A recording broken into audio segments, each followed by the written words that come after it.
Қазақстан, кең даласы, асқар таулары және бай тарихы бар жер.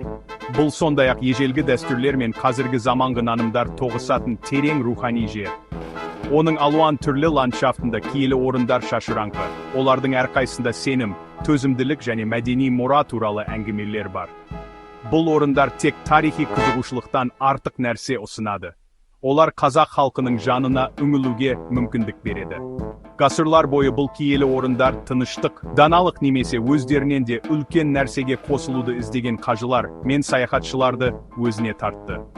Бұл бейнероликте Қазақстанның ең қасиетті орындарының бірнешеуі зерттеліп, олардың тарихына, мәдени маңыздылығына және жергілікті тұрғындар мен келушілер үшін олардың тұрақты күшіне тереңірек үңіледі.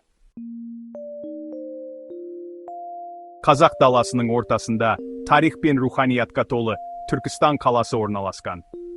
Оның орталығында ЮНЕСКО-ның дүниежүзілік мұра нысаны және қаланың тұрақты маңыздылығының куәсі болып табылатын Қожа Ахмет Яссауи кесенесі орналасқан.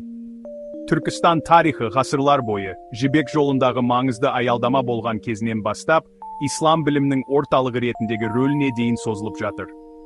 Қаланың киелі аурасы айқын сезіледі. Орталық Азиядан және басқа да жерлерден қажыларды құрметті сопы ақыны және мистик Қожа Ахмет Яссауиге тағзым ету үшін келеді. Маңғыстау облысының тереңінде адамның тапқырлығы мен сенімінің куәсі жатыр. Бекет атаның жер асты мешіті. Бор жартастарға ойып салынған бұл ерекше ғибадат орны, даналығы мен емдік қабілеттерімен танымал сопы әулиесі Бекет атаға арналған. Дәстүрлі мешіттерден айырмашылығы, Бекет атаның киелі орны жерге түседі. Оның камералары төбедегі саңылаулар арқылы сүзілетін жарық сәулелерімен жарықтандырылады. Мешіттің оқшаулануы мен тыныштығы терең тыныштық атмосферасын жасайды, ойлануға және рухани ойлануға шақырады. Түркістанның ұлы кесенесіне жерленген сопы ұстазы Қожа Ахмет Яссауи Қазақстанның рухани келбетіне өшпес із қалдырды. Оның махаббат, төзімділік және Құдайға берілгендік туралы илімдері халықтың жүрегіне терең әсер етіп, ғасырлар бойы олардың наным сенімдері мен тәжірибелерін қалыптастырды. Қарапайымдылығымен және шынайы сезімімен танымал поэзиясы, тілдік және мәдени кедергілерден асып, шабыттандыруды және көңіл көтеруді жалғастыруда. Оның атын иеленген кесене оның өшпес ықпалының, сенімнің символы және рухани жұбаныш іздеушілер үшін қажылық орны ретінде тұр. 5-ші бөлім. Қазақстаннан тыс киелі орындар, әлемдік құрметке көзқарас. Киелі орындарға құрмет тек Қазақстанға ғана тән емес.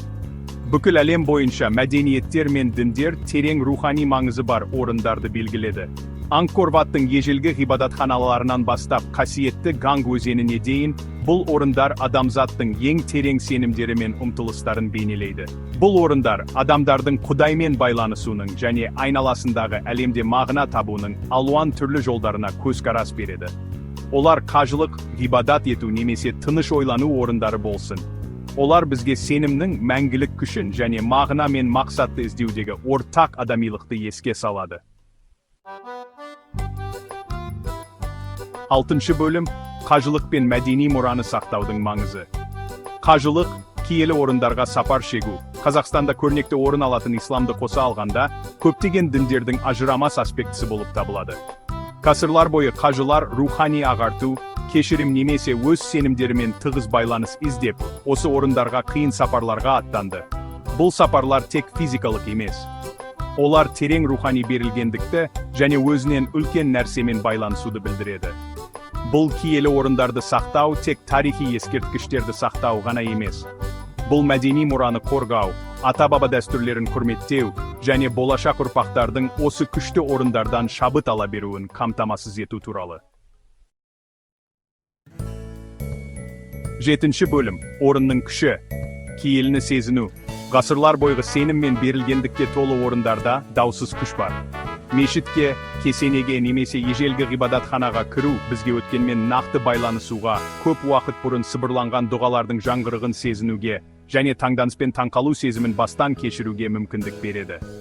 Біз осы орындармен байланысты нақты сенімдерді бөлісетін болсақ та, Болмасақ та, олар өзін өзі тануға шақырады және тыныш ойлануға орын ұсынады.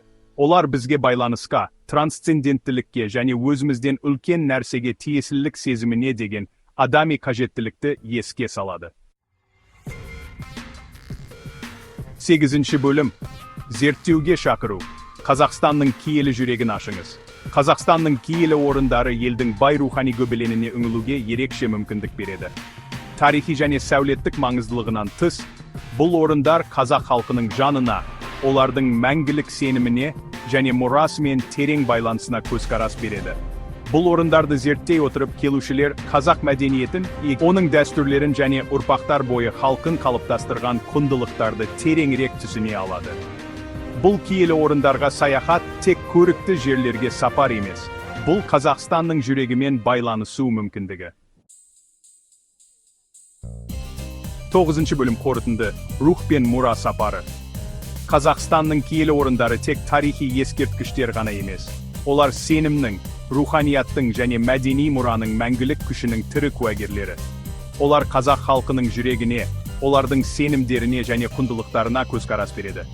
Бұл орындарды сақтап, олардың әңгімелерін бөлісу арқылы біз болашақ ұрпақтардың олардың сұлулығынан, тыныштығынан және өткенмен және Құдаймен ұсынатын терең байланысынан шабыт ала беруін қамтамасыз етеміз. Қазақстанның киелі орындарына саяхат, бұл жаңалықтар сапары, жан үшін қажылық.